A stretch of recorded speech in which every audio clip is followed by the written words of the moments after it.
Saudações aos irmãos que estão nos acompanhando nos estudos da Escola Bíblica Dominical. Mais um estudo que fazemos a respeito da oração. E hoje nós queremos meditar sobre as orações que Paulo fez, orações de intercessão pelos irmãos, oração de intercessão pela Igreja do Senhor Jesus Cristo.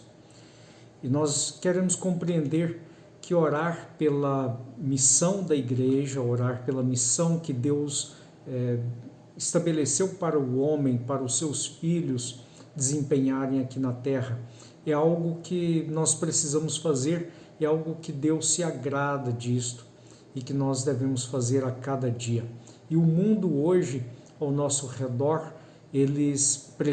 este mundo precisa da ação da igreja, precisa da intervenção dos filhos de Deus a cada dia. E queremos então que as nossas orações possam focalizar a missão que Deus estabeleceu para o homem aqui na terra. E nós queremos então, a partir do texto de Efésios, no capítulo 3, versículos 16 e 19, meditar sobre as orações que Paulo fez, que Paulo apresentou a Deus de intercessão pelo povo. E nós veremos então que nós temos várias orações que Paulo faz e todas elas de intercessão. São mais de 20 orações em toda a palavra de Deus, mas nós vamos olhar apenas para algumas que estão em Efésios, em Romanos, na segunda carta aos Coríntios e também na carta aos Filipenses.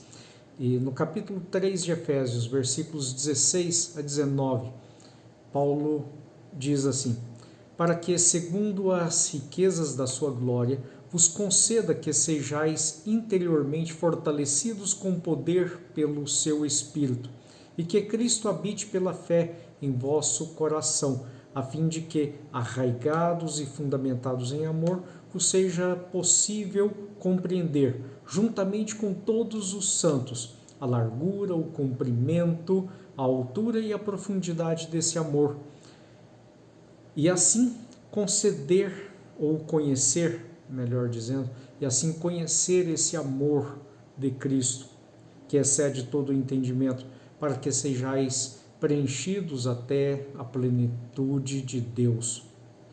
Então Paulo, ele ora intercedendo pelos filipenses e pedindo que, segundo as riquezas da glória de Deus, nós possamos ser fortalecidos com o poder pelo Espírito. É primordial que a igreja, que os cristãos estejam revestidos do Espírito, porque é Ele que nos fortalece, é Ele que nos conduz em todas as nossas, em todos os nossos caminhos, que nos fortalece em todas as nossas tribulações, e para que Ele possa então habitar nos nossos corações. É o lugar que o Espírito deve estar, no nosso coração, para que possa conduzir o nosso sentimento, para que possa fazer florescer para o mundo o nosso estado, o nosso ânimo perante Deus, para que o mundo possa reconhecer a ação de Deus nas nossas vidas. E isto então, a cada dia nós seremos arraigados, o nosso amor será fundamentado, a cada dia estaremos mais próximo do Senhor Jesus, compreendendo então toda a dimensão do amor de Deus, toda a dimensão da obra de Deus, daquilo que Ele quer que nós venhamos a fazer. E quando nós compreendemos isto, então, podemos ver que o apóstolo dos gentios, que é o apóstolo Paulo, ele entende que a oração ela é necessária para o cumprimento da missão do cristão aqui na terra. E por isso é que ele próprio pede à igreja que ore por ele. Nós vemos um exemplo disso na carta que ele escreve aos Coríntios, na segunda carta aos Coríntios. Paulo estava passando por tribulações, por dificuldades, por perseguição, e ele tinha plena certeza que Deus é quem fortalecia ele para o cumprimento de toda a sua missão. E ele diz então para os cristãos que pudesse orar por ele. E ele diz no capítulo 1, versículo 10 ao 11, antes de ler esse versículo, é bom nós lembrarmos que logo no início do capítulo ele fala que ele começa com uma glorificação a Deus, dizendo: bendito o nosso Deus e Pai de toda consolação, Pai de misericórdia, que nos sustenta, que nos dá toda consolação por tudo aquilo que nós experimentamos, sofremos, mas é Ele quem nos sustenta e Ele nos dá essa consolação para que nós possamos também consolar os outros, porque nós primeiro então sentimos essa ação de Deus nas nossas vidas, agora podemos então consolar aos outros. Então, diante disso, falando das dificuldades, falando daquilo que ele havia experimentado, ele diz para aqueles irmãos: ele nos livrou e continuará nos livrando de tal perigo de morte. Nele temos colocado a nossa esperança de que continuará a livrar-nos, enquanto vocês nos ajudam com suas orações. Assim, muitos darão graças por nossa causa, pelo favor a nós concedido em respostas às orações de muitos. Então, Paulo, ele, depois de descrever que ele passava por dificuldade e que ele era consolado por Deus, ele diz então: olha, que Deus já me livrou, Deus continuará livrando, e ele tem colocado essa esperança no meu coração de que ele continuará livrando, enquanto vocês nos ajudam com suas orações. Então ele estava dizendo para aquele povo: olha, é primordial que vocês possam orar.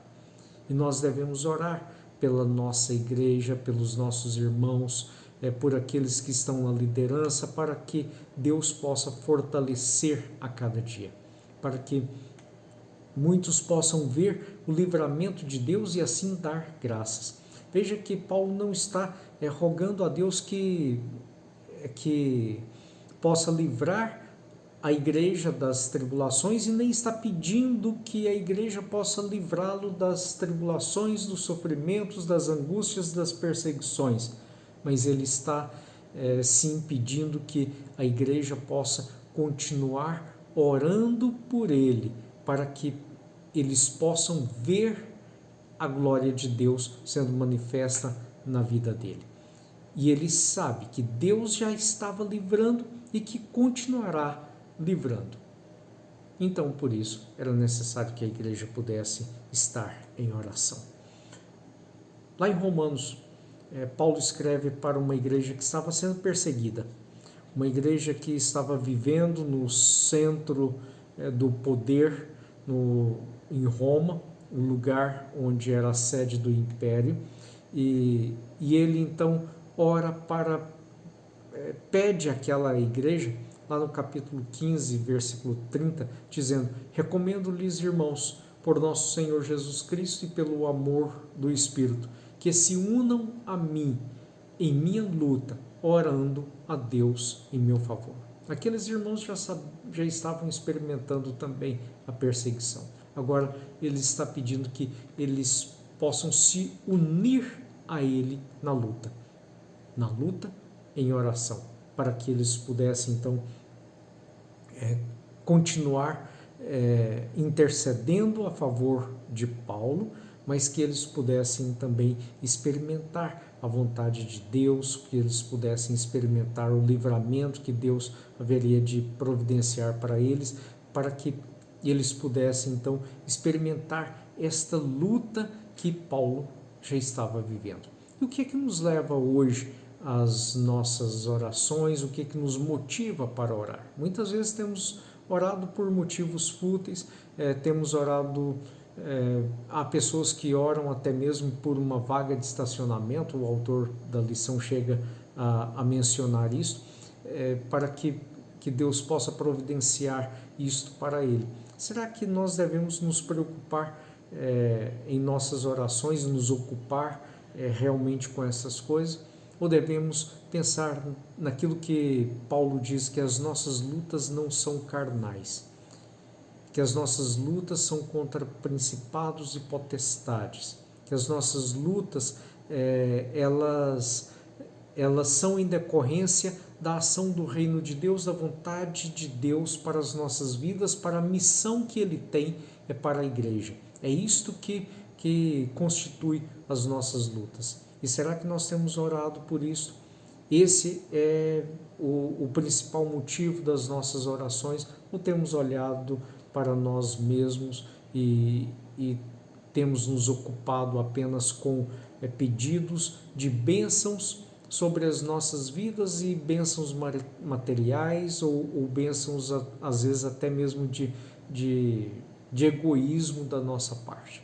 Nós devemos orar a Deus para que Ele possa nos fortalecer, possa fortalecer a sua igreja, para que o reino de Deus se estabeleça na terra, para que o reino de Deus possa ser perceptível ao mundo nas nossas vidas, para que outros venham a buscar a Deus.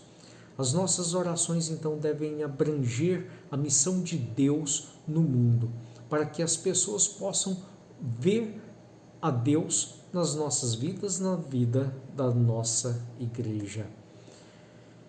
E será que eu tenho olhado para este mundo que necessita da palavra, do amor de Deus, e tenho trazido as minhas intercessões para este mundo?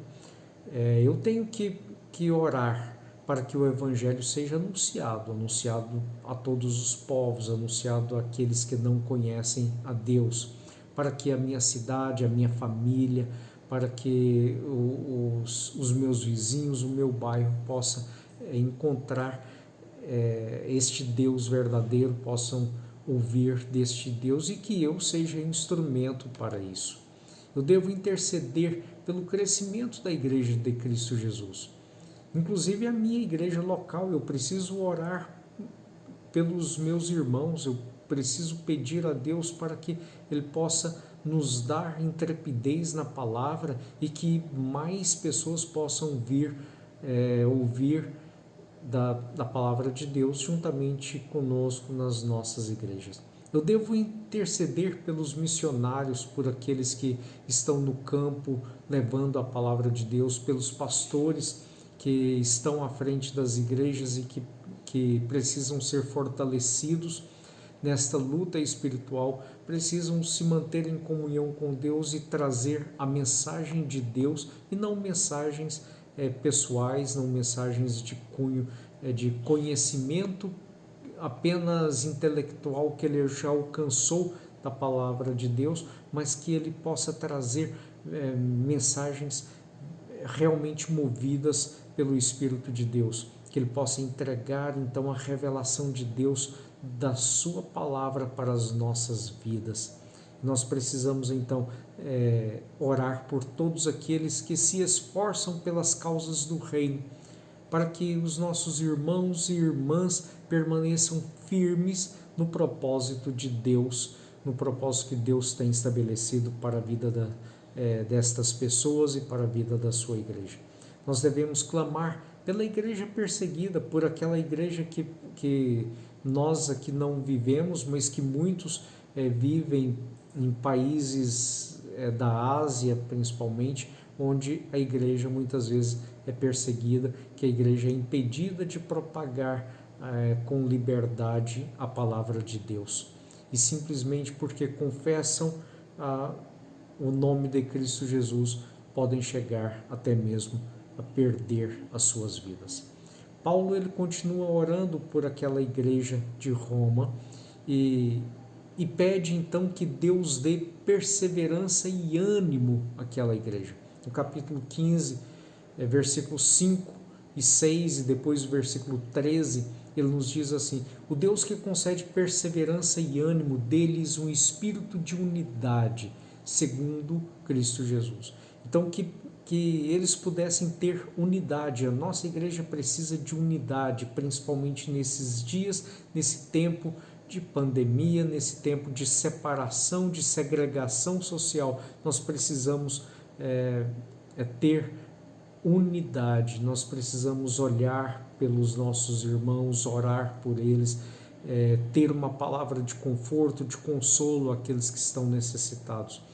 E então Paulo conclui, ou complementa sobre essa oração. Ele diz: para que com um só coração, uma só boca, vocês glorifiquem ao Deus e Pai de nosso Senhor Jesus Cristo, e que o Deus da esperança os encha de toda alegria e paz por sua confiança nele, para que vocês transbordem de esperança pelo poder do Espírito Santo. Ora, é preciso então que nós possamos sentir a alegria, o consolo que vem do Espírito, do Consolador que Deus nos prometeu, para que possamos ter confiança nele, para que a nossa alegria se transborde, para que transborde também a nossa esperança, e tudo isso pela ação do Espírito, pela ação daquele que Cristo nos prometeu que viria ao mundo, e que é a distinção, que é a comprovação da continuidade da obra de Cristo Jesus. As palavras-chave desta oração é que é o Deus que concede perseverança, ânimo, que Ele dê unidade. Havendo unidade, haverá então glorificação do nosso Deus. Havendo glorificação do nosso Deus, haverá paz em nossas vidas. Havendo paz, haverá também confiança em Deus. Havendo confiança em Deus, haverá esperança. Tudo isso é o que nós precisamos para que possamos manter firmes. E Paulo, ele ora dessa forma por tudo aquilo que a igreja estava passando em Roma. Estava passando por dificuldades, por perseguições. E quando um crente passa por uma situação difícil, e que ele se mantém firme, sem perder a esperança, ele tem um sentimento de alegria, e as pessoas então podem ver o seu testemunho a respeito do Deus que ele confia, do Deus que ele está sempre a buscar na sua vida. Nós precisamos então orar para que Deus possa nos dar firmeza, nos deixe constantemente nos seus caminhos, que nos deixe constantemente na glorificação do seu santo nome, na glorificação daquilo que Ele quer que seja visto pelos outros, seja visto por aqueles que estão no mundo, que é o amor de Deus nas nossas vidas, que é o cuidado de Deus por nós. Paulo, quando ele escreve aos Efésios, ele havia saído dali daquele lugar, depois em que houve grande perseguição a ele. Era o local, o centro de adoração à deusa Diana, e eles não aceitavam então que aquilo que Paulo estava levando, que era a conversão do povo pelo Evangelho, né? Havia a conversão do povo ao Deus verdadeiro, e deixavam então o culto, a adoração a Diana. E aquele povo então chegaram a se reunir por diversas horas, gritavam grande a deusa Diana, e eles não queriam perder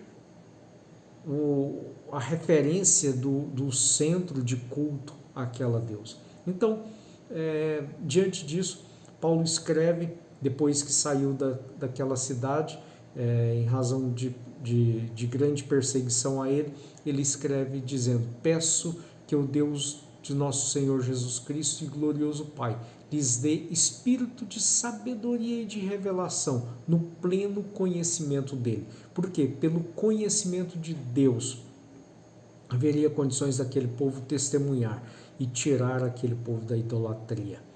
E ele continua versículo 18 do capítulo 3 de Éfeso, da carta aos Efésios. Oro também para que os olhos do coração de vocês sejam iluminados, a fim de que vocês conheçam a esperança para a qual Ele os chamou, as riquezas da gloriosa herança dentre os santos e a incomparável grandeza do seu poder para conosco, os que cremos, conforme a atuação da sua poderosa força. Veja que tudo isso, então, que Paulo está pedindo é para que eles pudessem ter o conhecimento de Deus, para que pudessem conhecer a grandeza do poder de Deus, para que conhecessem a gloriosa herança que os santos aguardam receber a confirmação pela própria ação de Cristo que haverá de nos buscar. Tudo isso, então, é motivo para que nós possamos aumentar o nosso testemunho, é motivo para que nós possamos revelar tudo aquilo que nós sabemos e conhecemos ao mundo. Essa oração que ele faz, ele não orou pedindo proteção para aqueles irmãos, mas ele faz uma oração em prol da missão daqueles irmãos ali naquela cidade. E o foco da oração era aqueles crentes, para que pudessem conhecer a Deus, para que pudessem aprimorar o seu caráter segundo a vontade de Deus, para que tivesse aprofundamento na experiência com Deus e que eles pudessem então tornar a cada dia mais parecidos com Cristo Jesus. E é assim que nós devemos fazer, é assim que nós devemos buscar. No capítulo 3, versículos 16 a 19, Paulo, ele agora, então, busca, orando para aquele povo, para que eles tivessem, então, esse conhecimento de Deus, para que eles tivessem a manifestação de Deus nas suas próprias vidas. Já em Filipenses, no capítulo 1, versículos 9 a 11, Paulo diz o seguinte: esta é a minha oração, que o amor de vocês aumente cada vez mais em conhecimento e em toda percepção, para discernimento do que é melhor, a fim de serem puros e irrepreensíveis até o dia de Cristo, cheios do fruto da justiça, fruto que vem por meio de Jesus Cristo, para a glória e louvor de Deus. Veja que nessa oração, Paulo quer que seja aumentado o conhecimento. Mais uma vez ele ora, intercede para que o conhecimento seja aumentado, e isso nos mostra então que conhecer a Cristo é primordial, é fundamental para a vida cristã. E ele nos leva a compreender então que esse conhecimento de Cristo, ele é fundamental para nós discernirmos o que é melhor para nós, para discernirmos o que é puro, o que é irrepreensível para Deus, para que haja então fruto de justiça nas nossas vidas, não pelos nossos méritos, mas pela condução do Espírito. Fruto que vem então por meio de Jesus Cristo, para a glória e louvor de Deus, que é a ação de Cristo nas nossas vidas. É tudo o que Deus quer. É o reino de Deus sendo estabelecido nas nossas vidas. É nós vivendo de acordo com o governo de Deus. Quando nós formos orar, então, por alguém, nós devemos não apenas pensar no aspecto óbvio da oração, do livramento, da dificuldade que a pessoa está passando, mas nós devemos buscar, então, uma visão ampla da vontade de Deus, da glorificação de Deus. Se Deus vai curar alguém, não vamos orar apenas pela cura em si, mas que o nome de Deus seja glorificado, que outras pessoas percebam a ação de Deus, que outras pessoas possam testemunhar então que Deus agiu na vida daquela pessoa pela qual nós estamos orando. Não apenas pela cura então, mas pela glorificação do nome de Deus através daquela ação do Espírito, através da ação do poder de Deus na vida daquele pelo qual nós estamos orando. Nós não devemos orar então apenas pelos resultados, mas no processo, naquilo que será conduzido, não no resultado direto ali do foco da nossa intercessão, da bênção que nós estamos buscando alcançar, mas no resultado então das consequências que aquilo deverá trazer, para que haja desenvolvimento da nossa vida espiritual, que haja fruto do Espírito, que haja testemunho, que haja percepção do poder de Deus por outras pessoas. Nós não podemos esquecer então de orar pelas nossas lutas, pelas nossas dificuldades, pela missão que Deus tem nos dado aqui na terra. E que Deus possa continuar nos abençoando, nos orientando nos nossos momentos de oração, de intercessão, e que a cada dia possamos aprender mais e mais. A cada dia possamos ter a plena certeza de que a vontade de Deus ela manifesta nas nossas vidas, mas não apenas com o fim em si mesmo na bênção que Ele nos traz, mas para que outras pessoas também possam perceber a ação de Deus e que outras pessoas possam crer no poder de Deus e outras pessoas possam glorificar ao nosso Deus. Que Deus nos abençoe, que Deus nos dê a paz, que Ele nos dê mais um dia na sua presença, mais uma semana, mais um mês, que Ele nos dê toda a nossa vida na presença de Deus. Amém.